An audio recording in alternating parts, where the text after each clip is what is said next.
Godly man. Edwin Louis Cole ini bilang begini, saya kutip satu kalimatnya ya. Kesempurnaan seorang pria dan keserupaan dengan Kristus adalah hal yang sama. Setuju? Gini, sebelum saya lebih lanjut, yang bapak-bapak jangan tersinggung kalau diajarin sama wanita. Ya, nanti saya jelaskan mengapa. Pokoknya kalau sudah dikhotbahin sama Pastor Melan, rendah hati saja. Saat ini saya punya otoritas dari Bapa di surga. Amin. Karena nggak ada laki-laki yang mau khotbahin hal itu di sini sekarang gitu ya. Karena Pak Gilbert menolak untuk menjadi pengkhotbah, dia memilih untuk menjadi pebisnis. Dia serahkan tanggung jawab untuk berkhotbah kepada istrinya, gitu ya. Jadi tenang, saya di sini bekerja di bawah otoritas Bapa di surga dan suami saya. Bilang amin. Kesempurnaan seorang pria dan keserupaan dengan Kristus adalah hal yang sama. Kalau di Alkitab kita disuruh untuk menjadi semakin serupa dengan Kristus, berarti itu berkaitan erat dengan pria-pria yang ada di sekitar kita. Kita nggak akan mengerti siapa Kristus, menjadi sempurna sampai dengan Kristus kalau kita tidak menemukan Kristus di dalam diri pria-pria terdekat dalam hidupmu. Suamimu, papamu, mantan pacarmu, siapapun laki-laki yang terdekat yang paling mempengaruhi hidupmu. Mantan suami, maksudnya sudah meninggal gitu ya.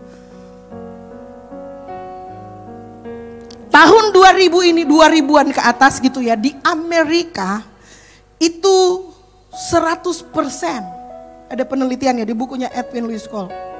100% anak-anak itu punya persepsi figur otoritas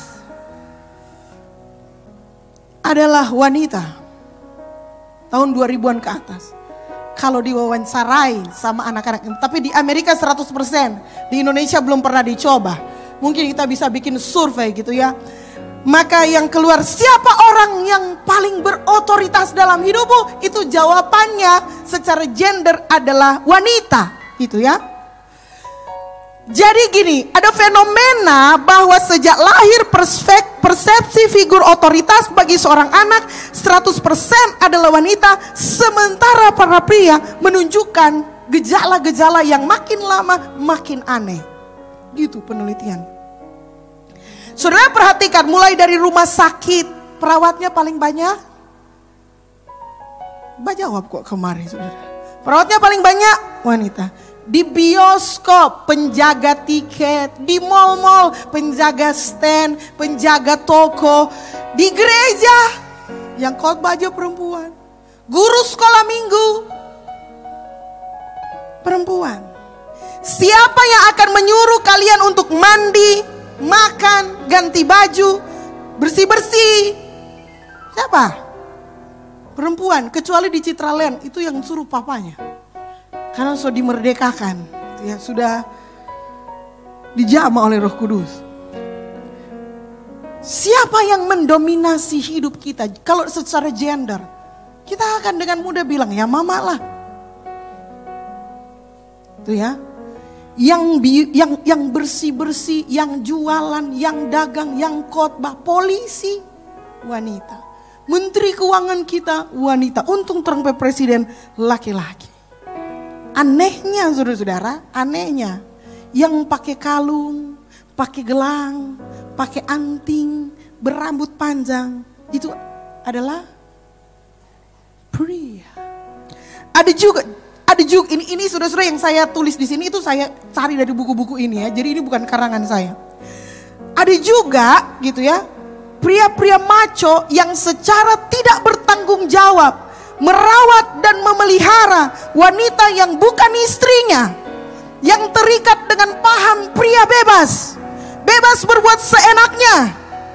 Saking bebasnya, dia keluar dari arena ring pria sejati, bablas, terus main sampai di area yang wanita harusnya ada, gitu.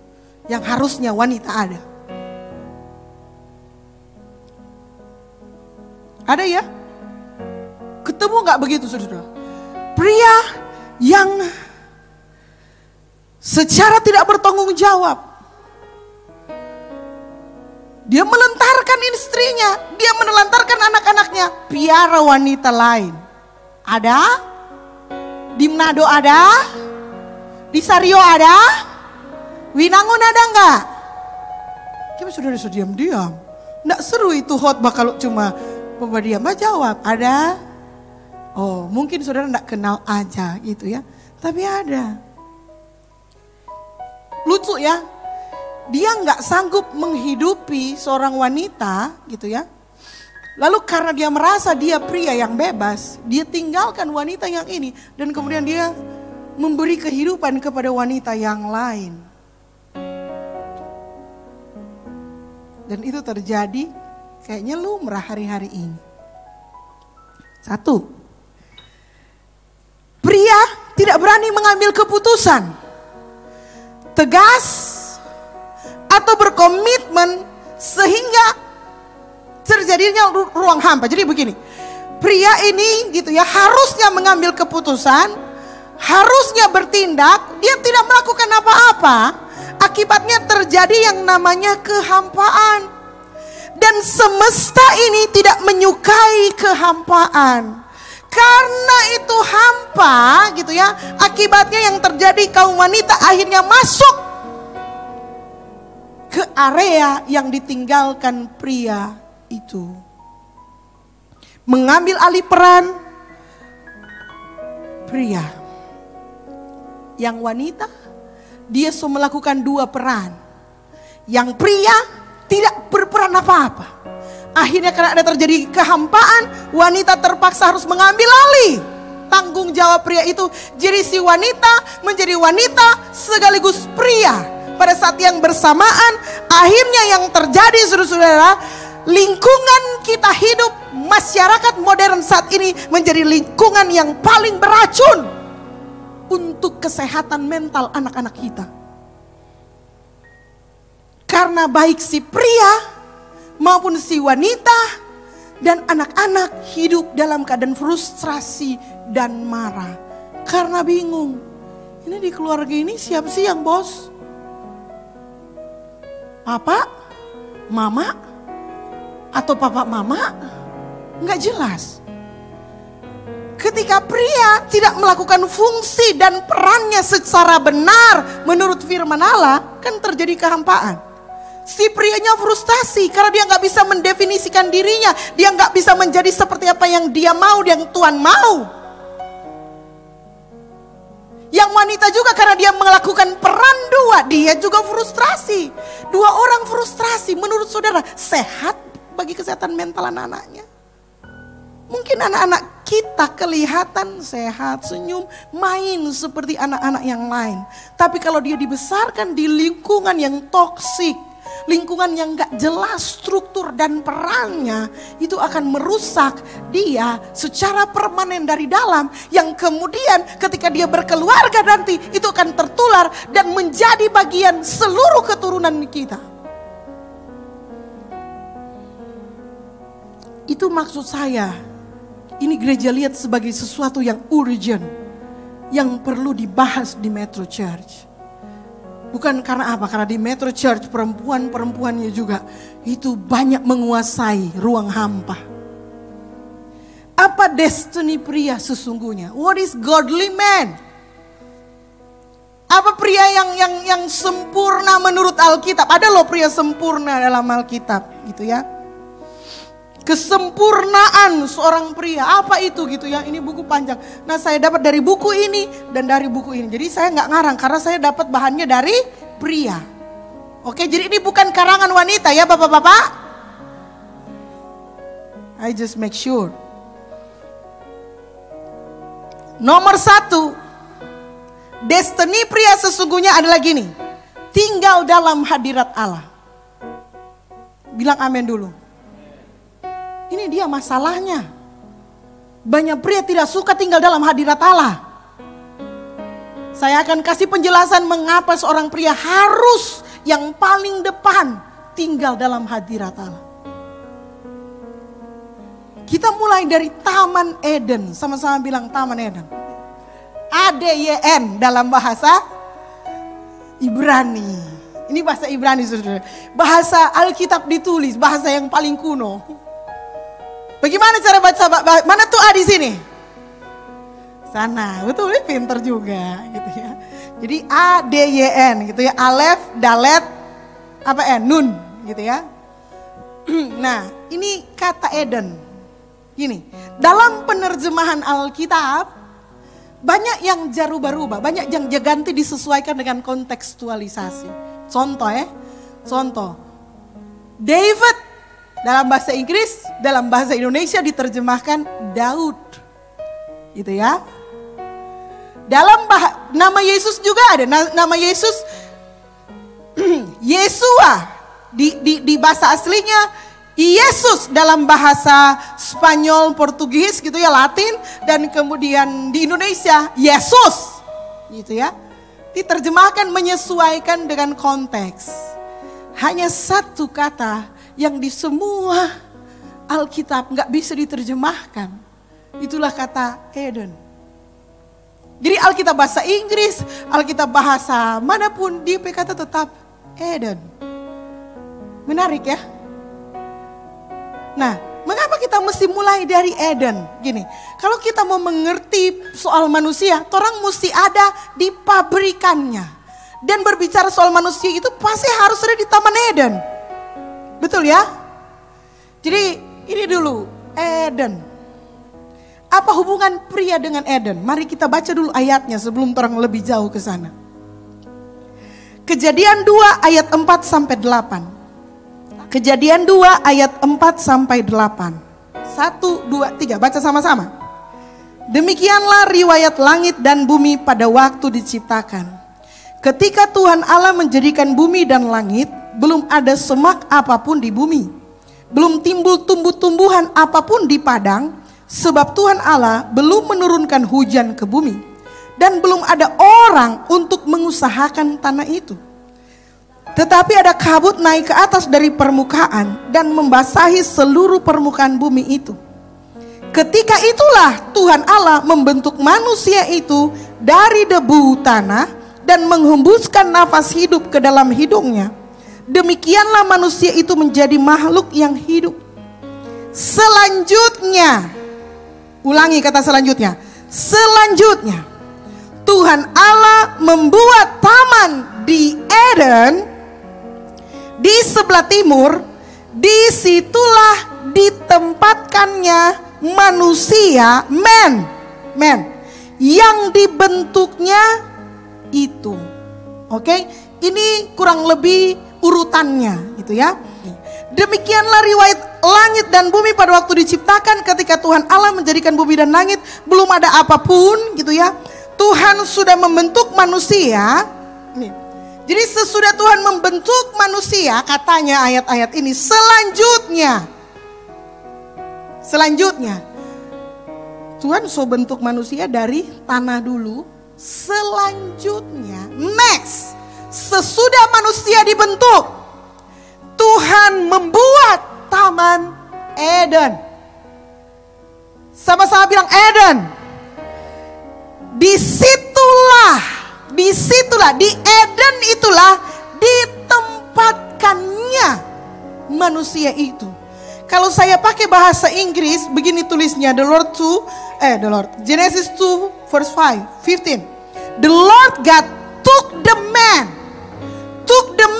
and put him in the garden of Eden to work it and take care of it. NIV. Ulang ya.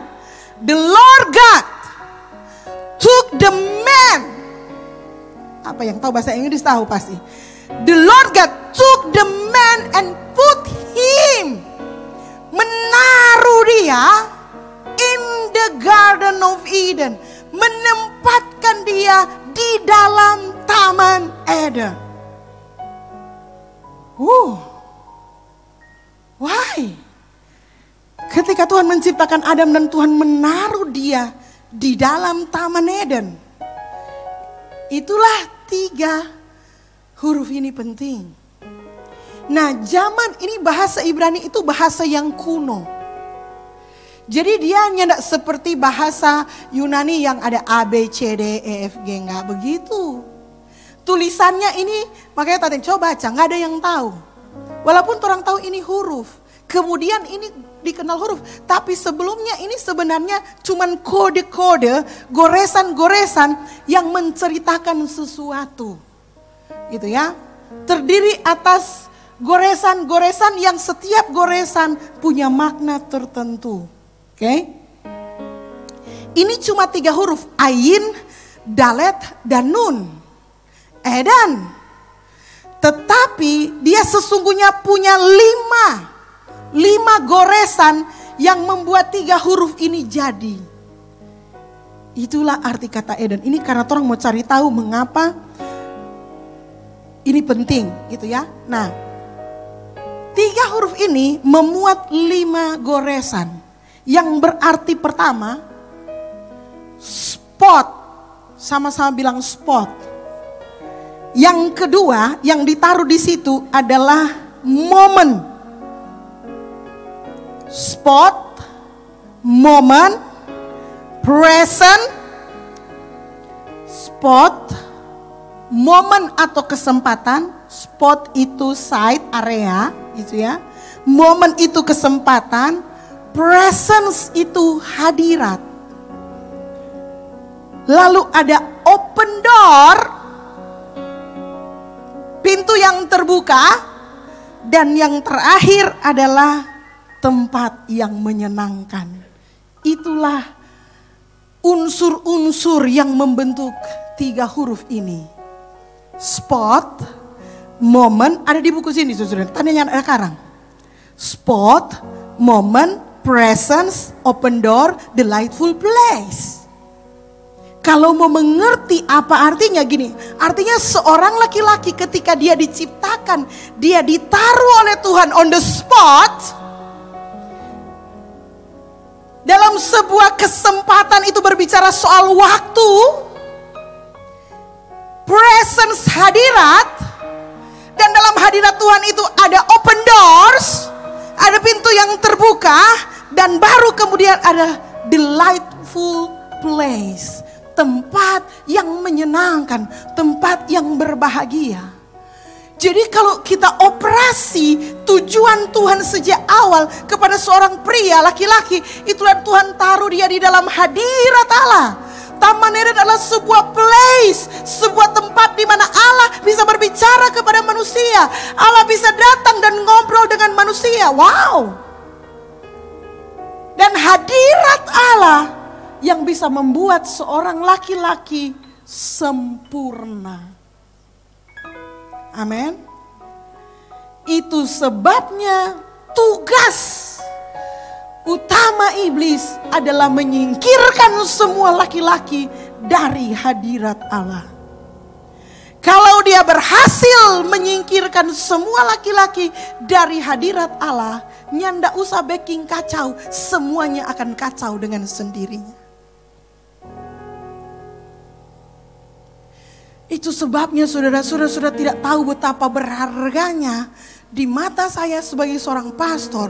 Kalau saya naik ke atas sini di tengah-tengah suasana penyembahan dan saya lihat ada laki-laki, pria yang mengangkat tangannya, yang menyembah Tuhan. Mungkin dengan air mata, dengan sungguh-sungguh datang di hadirat Tuhan.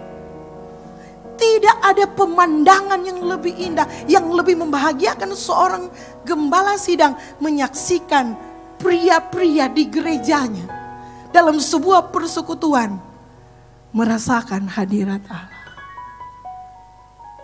Sudah kasih tepuk tangan buat pria-pria yang seperti itu. Cewek-cewek, kalau mau cari pria sejati, nyanak mau dapat di luar hadirat Allah. Kalau saudara bermasalah dengan saudara cowok, cek dia lulusan hadirat Allah atau hadirat apa. Ayo.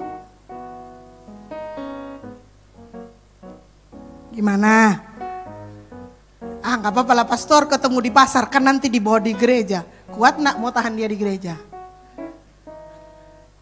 Saudara gini, ibadah yang paling menyedihkan adalah ibadah di mana semua pria jadi seperti katimu di dalam. Dingin, cool, tak bergerak. Itu menyedihkan. Tidak boleh terjadi di MCM. Amin. Mana pria-pria yang menggetarkan jiwa? Kasih senyum dong kepada istrinya. Wih, Om Tobing semangat Om. Keren kan? Kurang 9 menit, mati gue. Nanti tak ulang Jo itu, tapi pokoknya begini. Jadi gini ya, di mana seorang pria bisa menemukan dirinya, kesuksesan dirinya itu cuma dalam hadirat Tuhan. Jadi kalau Tuhan mau sampaikan sesuatu kepada keturunan, maka Tuhan akan berbicara melalui pria lebih dulu. Itu begitu, memang begitu. Makanya jangan main-main luar dari Taman Eden. Saudara memang ditaruh Tuhan. Tuhan ada backing gitu. Jadi Tuhan ada backing sebuah kompleks kehidupan. Dan Tuhan taruh pria itu di sana. On the spot. Put him. Ada taruh di sini. Supaya apa? Dia bisa merasakan hadirat Allah. Dia bisa berbicara dengan Tuhan. Dengan demikian dia bisa berkuasa atas bumi. Katakan amin. Makanya iblis suka sekali. Iblis senang sekali. Dia tugas kerja cuma membuat pria-pria jauh dari hadirat Tuhan. Saudara tahu mengapa generasi ini hancur? Cuma satu saudara. Sesudah dicek penyakit mental, lingkungan yang rusak itu cuma berawal dari sebuah situasi yang disebut dengan fatherless. Fatherless itu bukan anak tidak ada apa-apa saudara-saudara. Anak ada papa di rumah, papa tidak melaksanakan fungsi kebapaannya. Itu fatherless. Fisik ada, papa kalau enggak ada lahir dari mana kan? Nggak mungkin lahir dari pohon lemon. Tapi DP papa enggak hadir waktu dia dibesarkan. Ada DP papa ada di rumah, tapi papa itu cuma kendaknya nyendak kemana-mana pas cuma di rumah terus. Mereka dia di rumah pagi sampai malam cuma main HP. Biar dia ada di muka tuh anak itu, dia tetap fatherless. Karena dia tidak melakukan fungsi keayahan. Itu nanti mau balik ulang, karena memang panjang soal Eden. Tapi sudah mengerti maksudnya ya. Jadi pria itu ditempatkan di Taman Eden sejak awal. Itu rencana Tuhan. Makanya laki-laki DP prinsip. Supaya untuk mengeluarkan kamu dari kamu punya ketegangan, kamu punya frustrasi dan lain-lain sebagainya. Kamu harus ada di dalam hadirat Allah. Dengar baik-baik. Bahkan istri dikasih Tuhan saat kamu ada dalam hadirat Allah. Istri yang kau dapatkan di luar hadirat Allah, Tuhan bilang begini, salah sendiri DP konsekuensi. Oke? Jadi kalau saudara punya istri tertanam di bait Allah, di hadirat Allah, saudara harusnya menjadi laki-laki yang paling bersyukur dan berbahagia di seluruh bumi ini. Yang percaya bilang amin. Oke, 2. Mewujudkan gini. Destiny yang pertama hidup dalam hadirat Allah. Destiny yang kedua bekerja. Mari ini bekerja jangan salah, karena kita baca kata bekerja ini agak bingung orang. Kata bekerja yang dimaksud di Alkitab tuh begini. Mewujudkan apa yang Allah taruh dalam diri Anda sehingga kamu mencapai potensi maksimalnya. Oke? Itu tuh bekerja di Alkitab. Mari tolong cari ayat dulu, gitu ya. Kejadian 1 ayat 26 sampai 28. Seru ya firman Tuhan ya. Kejadian 1 ayat 26 sampai 28. Baca sama-sama 1, 2, 3.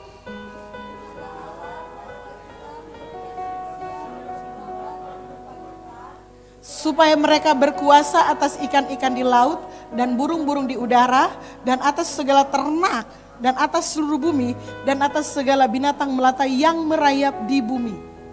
Maka Allah menciptakan manusia itu menurut gambarnya, menurut gambar Allah diciptakannya dia, laki-laki dan perempuan diciptakannya mereka. 28. Allah memberkati mereka, lalu Allah berfirman kepada mereka, beranak cuculah dan bertambah banyak, penuhilah bumi dan taklukkanlah itu. Berkuasalah atas ikan-ikan di laut dan burung-burung di udara dan atas segala binatang yang merayap di bumi. Perhatikan ini Kejadian 1 ayat 28. Kejadian 1. Kejadian paling pertama. Sebelum datang berita yang lain, ini Kejadian pasal 1. Sesudah penciptaan Tuhan, Kejadian pasal 1 ayat 28, 128. Saudara mesti ingat baik-baik. Jadi sebelum ada amanat yang lain, masih di pasal 1, dengar baik-baik. Tuhan ketika menciptakan laki-laki dan perempuan gitu ya. Tapi kalau dalam bahasa Inggris memang cuma ada tulis man, memang cuma laki-laki. Lalu Tuhan gini, sesudah diciptakan, ini ya, penciptaan, perintah untuk berkuasa, betul nggak? Berkat Tuhan. Ulang ya, cipta jadi, perintah amanat berkuasa, lalu kemudian berkat. Setuju? Setuju? Setuju atau setuju? Begini, jangan bekerja mau cari berkat, tak putar tuh dunia. Oh, orang harus bekerja supaya dapat berkat. Nanda. Laki-laki itu, dengar baik-baik, so diberkati dulu, baru bekerja. Ulangnya, so diberkati dulu, baru kerja. Itu sebabnya pekerjaan di Alkitab adalah mewujudkan apa yang Tuhan taruh dalam dirimu. Tapi yang bapak-bapak maksudkan dalam bekerja itu adalah earn money. Saya kasih tahu sebuah rahasia. Jangan kasih orang tahu lah. Semua pekerjaan di luar sana itu diatur oleh dunia ini hanya cukup untuk kau membayar tagihan. Semua doi yang saudara bisa kumpul cuma cukup untuk bayar saudara biaya hidup, tagihan-tagihan. Kong saudara pikir kumpul doi itu bekerja yang Tuhan maksud? Jauh. Bukan. Yang Tuhan bilang bekerja adalah gini. Karena saya sudah diberkati dengan kekuatan. Karena Tuhan sudah berkati dengan hikmat. Karena Tuhan sudah berkati dengan kepandaian. Maka saya bekerja itu supaya itu bisa keluar. Dari situlah kita be fruitful, multiply. Dari situlah kita jadi kaya, kita jadi sukses. Dengan memaksimalkan potensi yang Tuhan taruh dalam hidup kita. Bilang amin.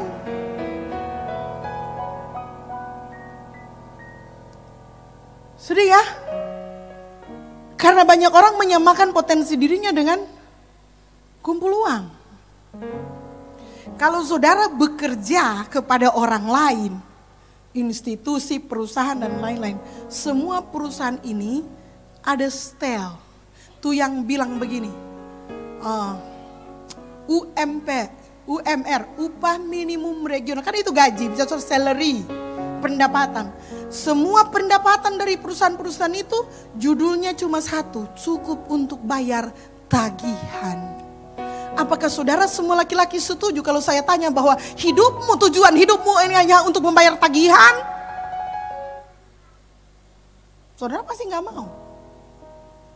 Makanya salah kalau kamu punya fokus dan tujuan hanya tertuju kepada bayar tagihan.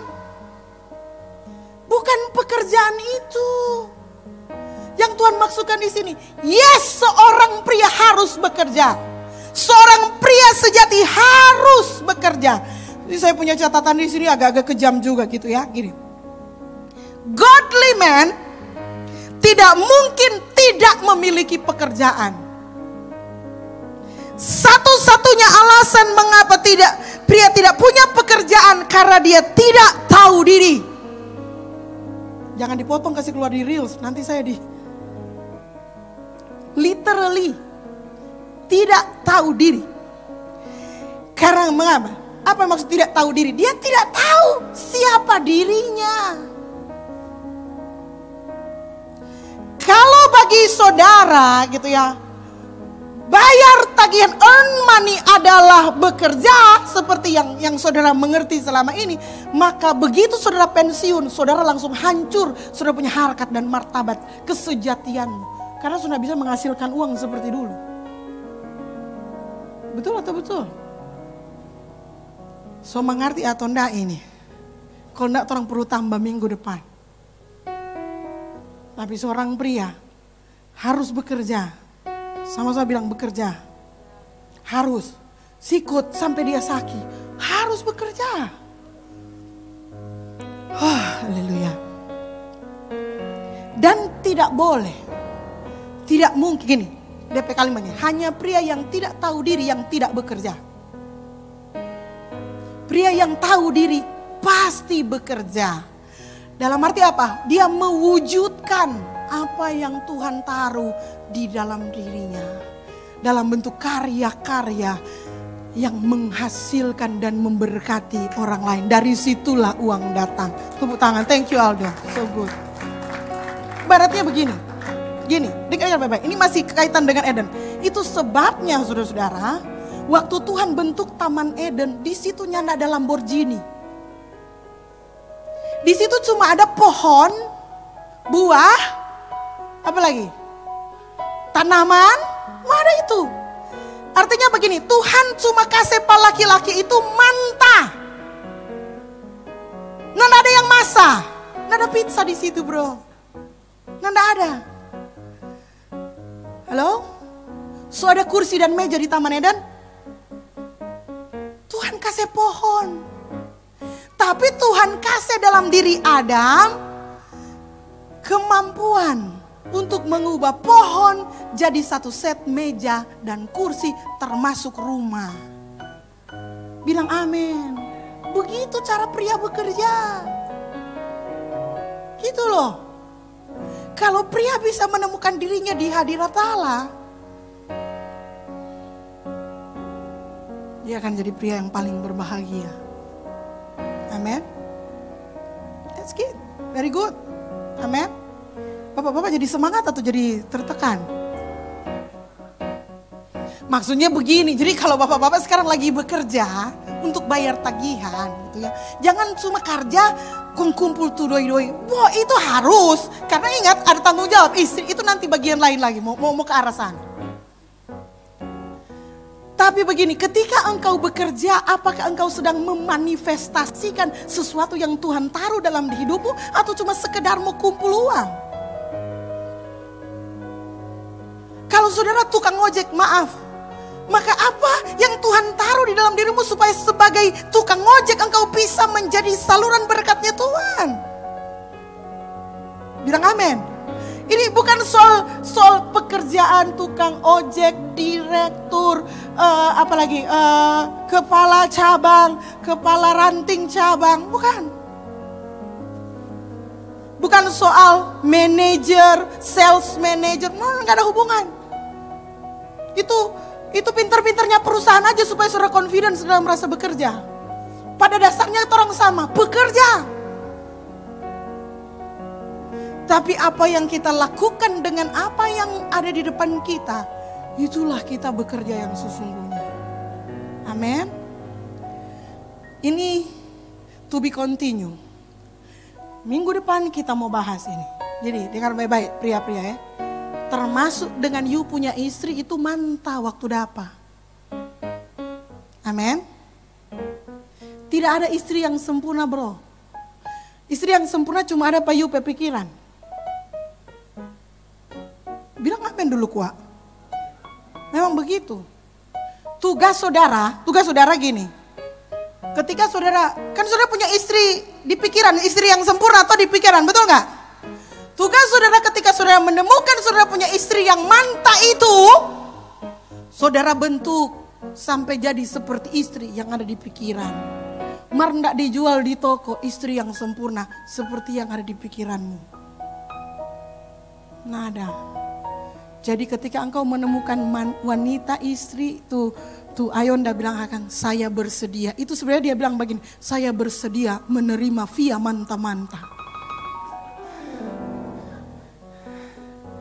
Supaya ketika dia jadi istri, dia akan berubah dari bintang 3 jadi bintang 5. Gitu. Enggak, bukan via ini yang saya maksud, itu ilustrasi. Jadi dengan menikah, itu wanita yang dulu bucu-bucu, bisa sekarang menjadi bagus, pintar. Seperti yang ada di imajinasinya pria-pria. Jadi wujudkanlah wanita impianmu dengan pelihara istrimu. Selalu bayangkan wanita kulit bersih bersinar glowing. Mai tua minta doi beli skincare. Tepuk tangan ibu-ibu. Jangan cuma bayangkan wanita glowing, investasi. Setuju? Saya traktir semua ibu-ibu pastoral begini. Glowing spa. Amin dong. Tenang, ini bulan untuk pria-pria, kita bantulah mereka. Karena kalau pria-pria menemukan yang ibu-ibu pasti akan berbahagia. Amin. Begitu ya yang cewek-cewek tahu cara mencari pria ya. Cari yang di hadirat Allah. Biar dia ganteng sekali, mohon maaf ya. Biar dia pedoi banyak sekali seperti artis Korea, DP muka mulus. Kalau dia di luar hadirat Allah, dia busuk. Yang paling gagah pria yang ada di hadirat Allah. Amin. Kasih tepuk tangan buat Tuhan yang luar biasa. Jadi saudara-saudara, ingat, bekerja bukan untuk cari berkat.